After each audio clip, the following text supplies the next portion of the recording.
government to strengthen regulation surveillance. Mũmbũnge wa Mukurweini Kaguchia agitamania ndereti iria banite kironda kuri bakuwe o mucii gitaru-ini kia Mount Kenya bunge ya unyui wa njohi cia thogora wa thi na itakinyanirio ikiro. Kaguchia oritie kamiti ya ugitiri kwandika riboti nginyaniru kuonania uthuthuria uria utabanitio niguo kuonania ati njohi icio no inyuo ni muingi. I rise to request for a statement from the chairperson of the departmental committee on administration and internal security regarding the production, distribution, regulation and consumption of that generation alcoholic beverages in Kenya. Thogora wacio wathe Kaguchia augite nikio kiguciririo kinene kuri mbeũ njithi kuri mumirira mundu arikia kunywa abanaga mundu utareciria na atari na kibariro.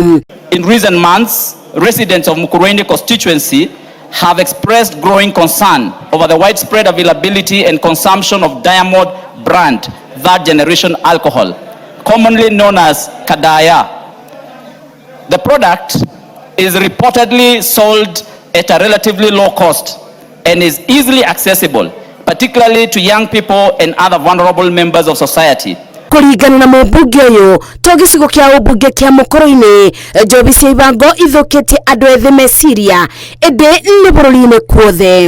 A report on the lab tests conducted by the government chemists and KEBS and other relevant agencies to determine the suitability of Kadaya for human consumption and compliance with prescribed safety and quality standards, and if not, reasons for its continued production. Ugukirigwo Kaguchia orete thirikari ugutacukia makinya ma naibenya ugutigirira wendia wa njohi cia ibango ni wahukio bururi-ini kuthara rucio ruria rugoka. Ngiribotera Inooro TV njitagwo Masi wa Ndia wa Mũrĩithi.